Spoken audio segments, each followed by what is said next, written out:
Ibu Mega seolah ingin mengingatkan cacat besar dari pemerintahan Presiden Jokowi sekarang ini, yakni menyangkut soal penegakan hukum. Di era pemerintahan Pak Jokowi, korupsi merajalela, aparat penegak hukum kerap sewenang-wenang. Dan yang terbaru, kita semua tahu dengan skandal hukum yang terbaru ini, yang sudah disebutkan tadi. Di era pemerintahan Pak Jokowi, dengan kasat mata kekuasaan mengintervensi Mahkamah Konstitusi. Saya suka nangis loh. Beliau tuh sampai kurus loh. Mikir kenapa? Mikir kita loh. Mikir rakyat loh. Drama demi drama yang dibangun oleh Jokowi dan keluarganya itu cukup mengaduk-aduk emosi kita. Kecewa? Sedih? Sudahlah. Nggak ada kekecewaan dan kesedihan kita yang melebihi kekecewaan dan kesedihan Bu Megawati. Sekarang Gibran melenggang dan tertawa karena cita-citanya pun kesampaian. Entah apakah masyarakat nanti di TPS akan menghukumnya atau malah tetap memujanya karena dianggap orang yang tidak mungkin salah. Saya suka Ahok sejak lama dan sering menulis tentang dia di Pilgub DKI 2017. Bacotnya itu loh yang saya suka.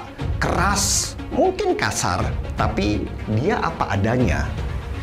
Dan Ahok komentar bahwa dia khawatir akan masa depan Indonesia. Ahok membayangkan, seandainya nih Prabowo akhirnya jadi presiden dan di tengah jabatan dia itu sakit keras misalnya. Otomatis wakilnya adalah Gibran yang baru berusia 36 tahun yang menggantikan. Ini bukan masalah usia, kata Ahok, tetapi masalah pengalaman. Ahok memunculkan wacana baru dengan logika berpikir yang matang. Dia melihat apa yang akan terjadi di masa depan. Ahok adalah mentor saya dalam berpikir dan bertindak. Dan dia benar, nggak ada bedanya dia dulu dengan sekarang. Selamat datang Ahok dalam pertarungan. Tetaplah menjadi mentor yang baik dan bicaralah terus dengan lantang sesuai hati dan pikiran yang benar. Kita tahulah, Ahok itu bukan orang yang bisa memelintir kata-kata seperti Anies Baswedan. Dia kalau suka bilang suka, kalau tidak ya bilang tidak. Entah dia nanti jadi ketua KPK, entah dia jadi menteri dalam negeri. Yang pasti ketika Prabowo menang, Ahok tidak akan ada di pemerintahan. Dan itu adalah kerugian kita yang terbesar. Nah, yang pasti kalau buat saya, dibandingkan misalnya Pak Gibran jadi maju, gitu Mas Gibran gitu ya. Ya saya pilih Ganjar sama Mahfud lah, karena lebih teruji kan. Anda jadi wali kota baru 2 tahun, 3 tahun kan belum teruji juga. Urus negara loh, mau jadi presiden loh. Kalau Anda belum lengkap, belum pernah di legislatif, belum nasional ya maksudnya DPR, kan DPR belum ngerti nih pemerintahan seperti apa. Anda belum pernah di eksekutif yang tingkat provinsi, Anda nggak ngerti jadi presiden nanti. Ini bukan soal belajar coba-coba loh. Ini negara dipertaruhkan untuk 2045. Kita kan mau mencapai 100 tahun ini mau jadi apa? Kalau coba-coba, ini negara sebentar lagi 300 juta penduduk kita. Mana boleh kita kasih orang coba-coba. Saya tidak meremehkan anak muda ya. Anak muda bisa lebih kreatif gitu ya. Tapi bicara tata negara, harus mengerti konstitusi. Anda bukan hanya untuk berani untuk maju. Kalau cuma berani maju, banyak bisa kita pilih orang berani maju. Tapi yang lengkap dengan track record ini kan butuh waktu pembuktian. Saya pasti pilih Pak Ganjar, Pak Mahfud yang lebih pengalaman. Saya tidak mau anak cucu saya harus nunggu sekian tahun lagi. Kayak pengalaman Jakarta gitu kan, nunggu lagi mundur. Males sudah. Jadi kita nggak usah coba-coba deh. Udah jangan dengerin janji-janji manis orang. Buktikan aja selama ini bagaimana. Pak Mahfud MD digandeng oleh Ganjar Pranowo untuk mendampingi sebagai cawapres. Jadi Pak Mahfud ini sosok yang lengkap. Dan orang juga tahu karakter, integritas, kemampuan akademiknya. Jadi ketika dia berdampingan dengan Ganjar Pranowo, orang kemudian tepuk tangan dan mengatakan ini pasangan ideal. Gue melihat pasangan ini keren banget. bagi kita yang merindukan negara yang bersih, negara yang bebas korup, hukum yang ditegakkan sebagaimana adanya, kok susah ya cari pasangan yang kayak begini lagi? Ya, yang jelas kita ingin membangun Indonesia dengan lebih cepat, ya. Dan kita ingin apa yang sudah dilakukan oleh pemerintahan hari ini baik kita teruskan. Yang kurang baik kita perbaiki, yang tidak baik kita tinggal. Dan tentu saja ada banyak isu baik transisi energi, hilirisasi yang mesti kita tuntaskan, dan kemudian ada problem politik pangan yang mesti kita pegang kedaulatannya, tapi di ujung sana ada fakir, miskin, anak terlantar, dan mereka yang harus punya akses lebih banyak untuk dilakukan. Dan pemerintah yang bersih dengan digitalisasi yang kita lakukan untuk mencegah korupsi menjadi poin-poin penting perhatian kami berdua. Ganjar itu seperti Jokowi, dia striker, pekerja keras, dan punya visi besar. Ganjar harus dipasangkan dengan back dan kiper yang kuat dalam masalah hukum, sehingga gawangnya nanti nggak terus kebobolan seperti di era Jokowi. Jadi bisa dibilang Bu Mega itu nekat banget mencalonkan Profesor Mahfud MD jadi calon wakil presiden di saat namanya sendiri tidak populer. Disinilah saya harus angkat topi buat Bu Mega. Dia nggak mementingkan popularitas dalam mencalonkan Profesor Mahfud MD. Dia lebih mementingkan program ke depan yang lebih kuat untuk negeri ini. Dan coba perhatikan, Ganjar dan Mahfud MD itu bukan dari kalangan orang kaya. Mereka itu orang-orang biasa. Kalau Bu Mega mau, dia bisa aja pilih calon wakil presiden yang kaya raya, yang mau taruh uang triliunan rupiah supaya bisa berkuasa. Dan saya yakin pasti banyak banget tokoh-tokoh negeri yang super kaya yang menjanjikan uang triliunan rupiah untuk biaya kampanye. Kalau Bu Mega mau pilih mereka jadi calon wakil presiden. Bu Mega malah milih Mahfud MD yang hartanya seupil dibandingkan Erick Thohir dan Sandiaga Uno. Tapi Bu Mega milih Mahfud sebagai calon wakil presidennya Ganjar meski dia nggak punya uang dan tidak populer.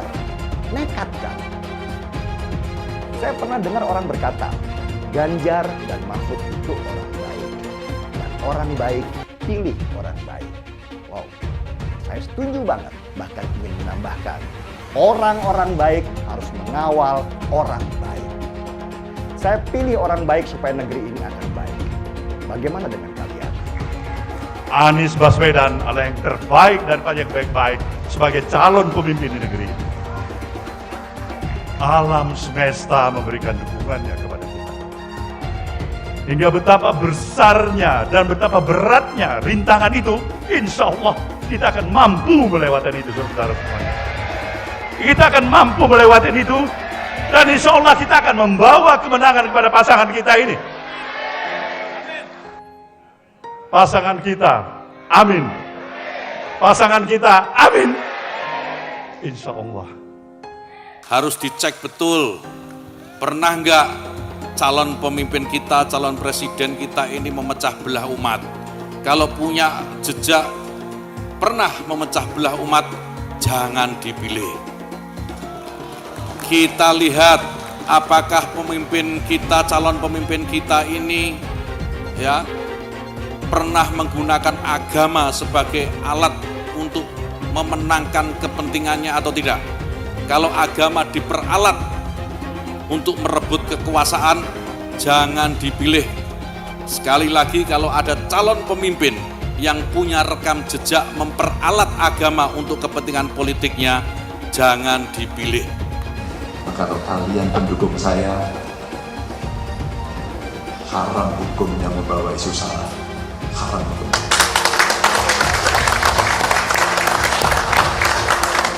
Kita sudah lelah dengan isu itu. Kita menjadi bangsa yang terbelah. Dan untuk mengembalikan susah. Umat Kristen di Indonesia memang minoritas, tapi jangan salah. Umat Kristen akan memegang peran menentukan apakah Anies akan menang dalam Pilpres 2024. Kalau secara perlahan semakin banyak orang Kristen yang berpaling ke Anies, yang akan menang nantinya sangat mungkin Anies. Suara pemilih Kristen di Indonesia adalah sekitar 10% lah. Kalau ekstrimnya semua warga Kristen memilih Ganjar, artinya Ganjar akan mendapat tambahan 10% suara dan Ganjar akan menang. Nah, itulah saya katakan kekompakan suara pemilih Kristen akan menentukan. Begitu suara pemilih Kristen terbelah secara timpang, Anies akan bisa mengalahkan Ganjar. Anies tahu jagoannya itu hanya akan menang kalau bisa memecah suara pemilih Kristen. Sekarang semua bergantung pada umat Kristen. Kekompakan pemilih Kristen akan menentukan apakah pada akhirnya Indonesia akan dipimpin Anies atau Ganjar. Elektabilitasnya Anies merosot ya seiring mulai terkuaknya kontroversi dari kepemimpinan Anies di Jakarta. Gen Z juga tahu kalau Anies adalah sosok yang didukung kelompok intoleran yang membuat Pilgub DKI 2017 menjadi sangat kotor. Politik identitas yang mengarah ke perpecahan seperti yang dikeluarkan pendukungnya Anies, yaitu Kadrun bin Kampret. Kafir lah, laknat lah, PKI lah, ya cuman itu doang kemampuannya. Itulah pendukung Anies. Jangan pernah takut melawan Kadrun yang cuma pengen Indonesia hancur.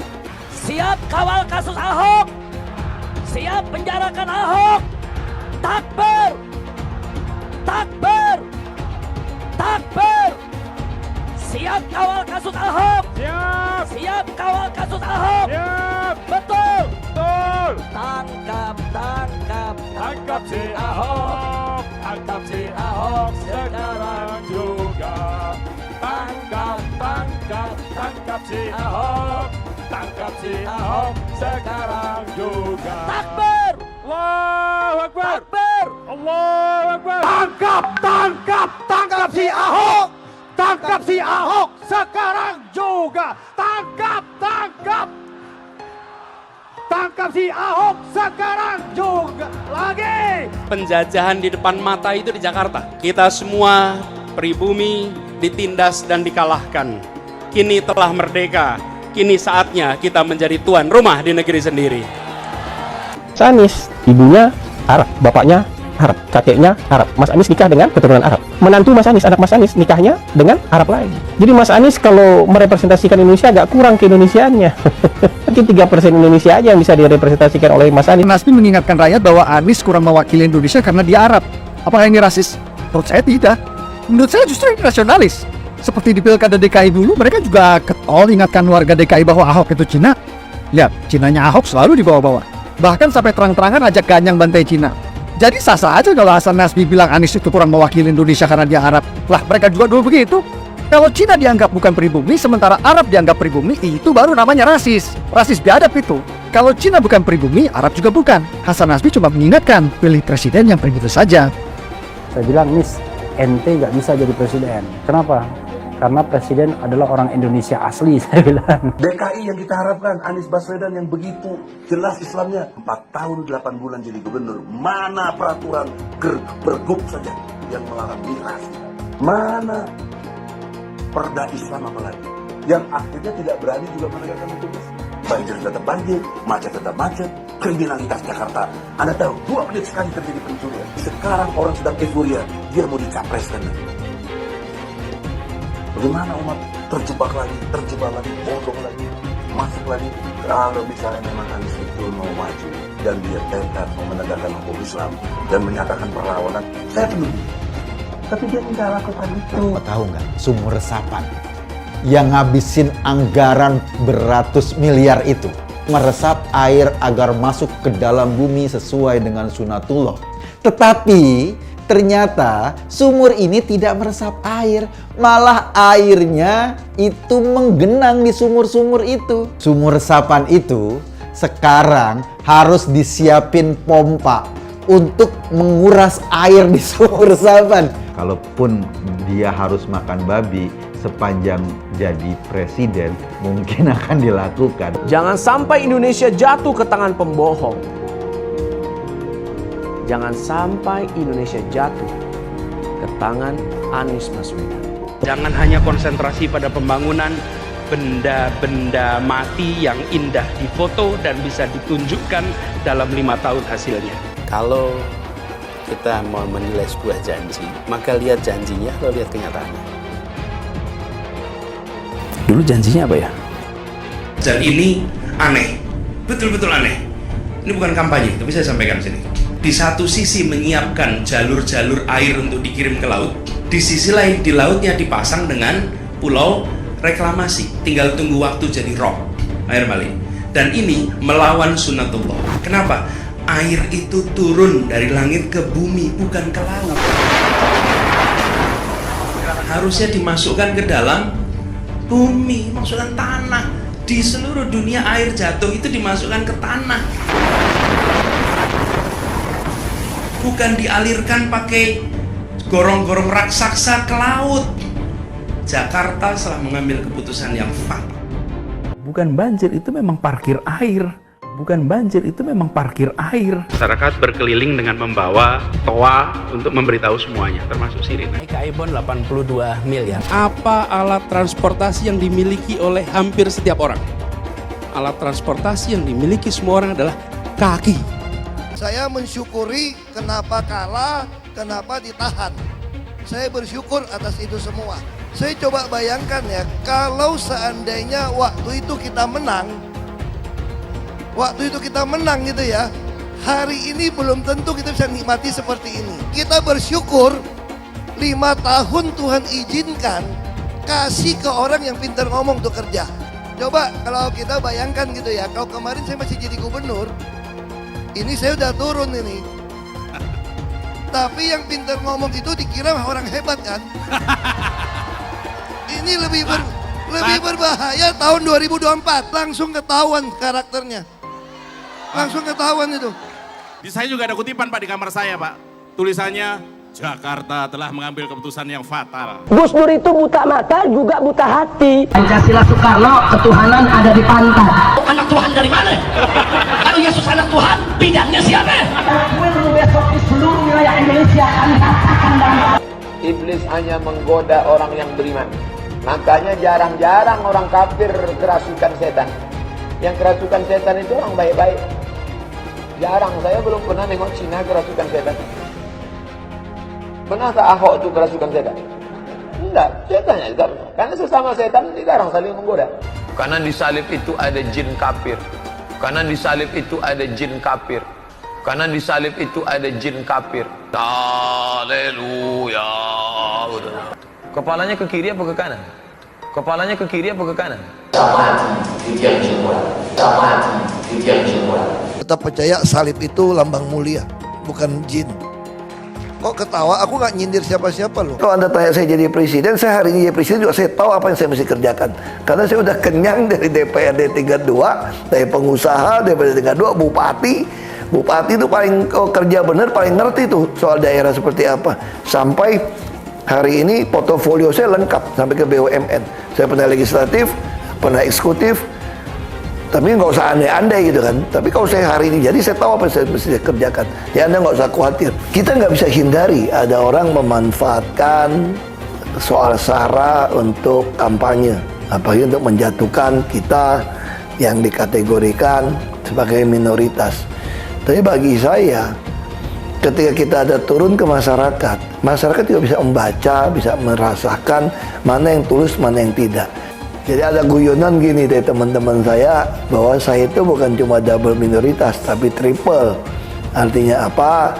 Udah turunan Tionghoa, Kristen, dan katanya terlalu jujur di pemerintahan. Jadi itu nggak disukain. Ini triple katanya. Relawan Anies yang mayoritas pengasuh khilafah, seperti kadrun FPI dan HTI, ingin melengsarkan Pak Jokowi. Dengan menggunakan politik identitas, relawan Anies akan menggulingkan Jokowi. Tapi pendukung Anies lupa bahwa 82% penduduk Indonesia suka dengan kinerja Pak Jokowi. Ingat, di belakang Anies ada ormas pengasuh khilafah, seperti FPI, HTI, PA212. Saya yakin sebentar lagi karma Ahok akan mengejar Anies Baswedan. Pemilihan Pak Mahfud MD sebagai cawapres dari Mas Ganjar tidak bisa tidak lebih tepat lagi momennya kalau bukan sekarang. di saat salah satu lembaga hukum tinggi di negara kita, yakni Mahkamah Konstitusi, tengah mengalami prahara. Mahkamah Konstitusi, penjaga marwah konstitusi, aturan tertinggi di negara kita, ternyata dia dengan mudah diobok-obok kekuasaan dan bertransformasi menjadi mahkamah keluarga. Jika penegakan hukum dilakukan dengan benar, kalau hukum di negara kita adil, tidak tebang pilih, tidak bisa diperjualbelikan, maka niscaya 50% persoalan bangsa kita insya Allah bisa tuntas. Percayalah, setengah dari permasalahan bangsa kita mentoknya di urusan tatanan dan penegakan hukum. Masalah dasarnya ada di urusan hukum. Itulah yang diyakini dan dikatakan oleh Profesor Mahfud MD, calon wakil presiden kita, pada saat pengumuman dirinya sebagai cawapres dari Mas Ganjar Pranowo. Itulah pesan kuat dari Mahfud MD. Ini bukan sekedar sebuah skandal hukum. Ini adalah pengkhianatan terhadap tata bernegara kita. Ini pengkhianatan terhadap konstitusi kita. Ini pengkhianatan terhadap reformasi 1998. Makanya, nggak ada pesan yang lebih kuat untuk melawan unjuk kekuasaan yang pongah, yang mempermainkan Mahkamah Konstitusi itu selain memajukan seorang tokoh ahli hukum yang bersih dan sangat pemberani guna membongkar habis, menertibkan dan membersihkan dunia hukum kita.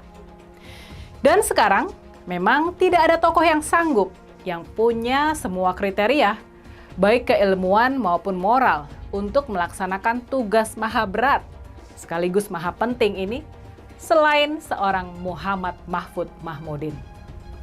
Kini saatnya Mahfud membereskan dunia hukum kita, khususnya Mahkamah Keluarga. Lewat pemilihan Pak Mahfud, Ibu Mega seolah ingin mengingatkan cacat besar dari pemerintahan Presiden Jokowi sekarang ini, yakni menyangkut soal penegakan hukum. Di era pemerintahan Pak Jokowi, korupsi merajalela, aparat penegak hukum kerap sewenang-wenang. Dan yang terbaru, kita semua tahu dengan skandal hukum yang terbaru ini, yang sudah disebutkan tadi. Di era pemerintahan Pak Jokowi, dengan kasat mata kekuasaan mengintervensi Mahkamah Konstitusi.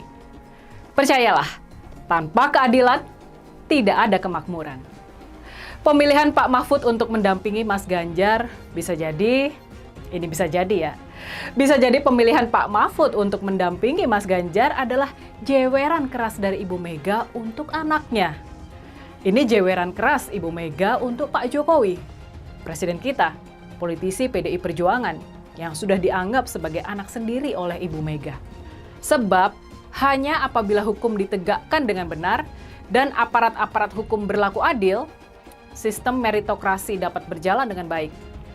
Mereka yang bekerja dengan giat, jujur, dan benar akan mendapatkan buah dari usahanya sendiri, tanpa memandang strata sosial, apalagi status keluarga. Itulah bagian penting dari masyarakat adil, makmur yang kita dambakan. Pak Mahfud bercerita, kalau dia ini punya komitmen tertulis dengan Ibu Megawati, Ketua Umum PDI Perjuangan. Dan komitmen itu adalah membereskan sistem dan penegakan hukum di negara kita.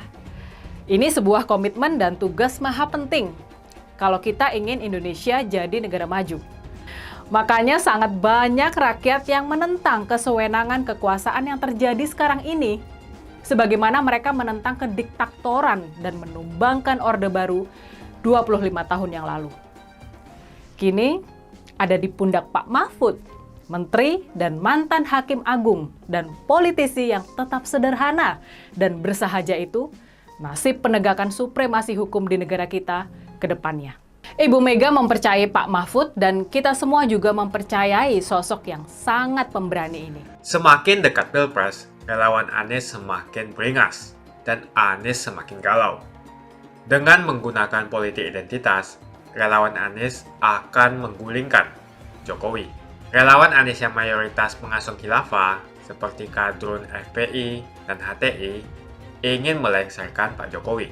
Tapi pendukung Anies lupa bahwa 82% penduduk Indonesia suka dengan kinerja Pak Jokowi. Saya pikir kalau terjadi baku hantam, maka ada 82% yang akan menghajar kadrun pengusung khilafah itu.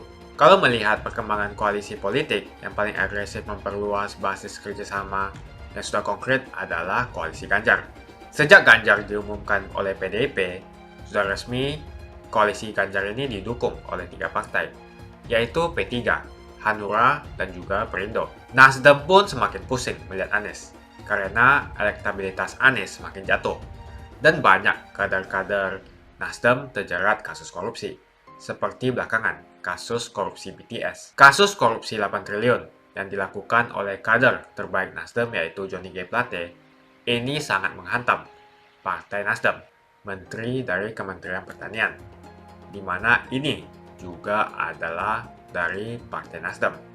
Apalagi belakangan ada 120.000 kader dari Partai Nasdem pindah ke Partai Perindo. Semenjak Nasdem mengusung Anies, banyak sekali petaka yang diterima oleh Nasdem. Apakah ini merupakan karma dari Ahok? Silahkan komentar di kolom komentar. Yang jelas saya tidak akan memilih Anies, karena Anies bukan pribumi yang jelas. Dan Anies juga merupakan antitesis daripada Jokowi. Antitesis artinya bertolak belakangan dengan semua kebijakan Jokowi. Anies sudah terang-terangan menyebutkan dia tidak akan melanjutkan kinerja dari Pak Jokowi. Tidak ada infrastruktur yang akan dibangun jika Anies memimpin Indonesia 5 tahun ke depan.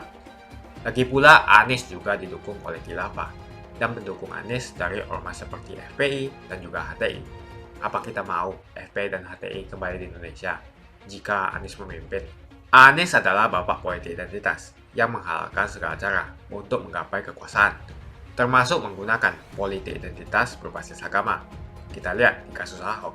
Kita sudah bisa melihat kinerja Anies selama 5 tahun di Jakarta, dan ini merupakan rekam jejak Anies Baswedan. Tidak ada satupun janji yang dipenuhi, dan tidak ada kinerja yang bisa dibanggakan. Dari DP 0%, OKOC, kelebihan bayar, Formula E, banjir, sumur resapan, jalan rusak, dan gonta-ganti nama jalan. Jadi saya rasa tagline perubahan yang diusung Anies adalah tagline merubah kata korupsi menjadi kelebihan bayar, supaya semua koruptor tidak dijerat oleh pasal korupsi. Karena mereka semua hanya melakukan kelebihan bayar. Jadi perkataan Ahok sudah terbukti, dan Jakarta sudah menjadi korban. Jangan biarkan Indonesia menjadi korban di bulan Anies Baswedan. Suara minoritas jangan lagi merasa takut untuk memilih pemimpin yang membela hak minoritas. Karena Anies jelas hanya memanfaatkan suara minoritas untuk mendapatkan suara. Ingat, di belakang Anies ada ormas pengasuh khilafah, seperti FPI, HTI, PA212. Saya yakin sebentar lagi karma Ahok akan mengejar Anies Baswedan. Begitu saja opini saya hari ini. Tuliskan opini kalian tentang Anies Baswedan di kolom komentar. Dan juga tuliskan pendapat kalian tentang people power oleh relawan Anies untuk melengsarkan Pak Jokowi. Tuliskan pendapat kalian. Jika kalian siap untuk melawan people power yang digaungkan oleh relawan Anies, ayo tuliskan lawan people power di kolom komentar. Pastikan Anda semua like video ini dan bagikan video ini ke teman dan family Anda supaya mereka semua mengetahui tentang informasi ini. Tekan tombol subscribe dan bunyikan lonceng notifikasi supaya kamu tidak ketinggalan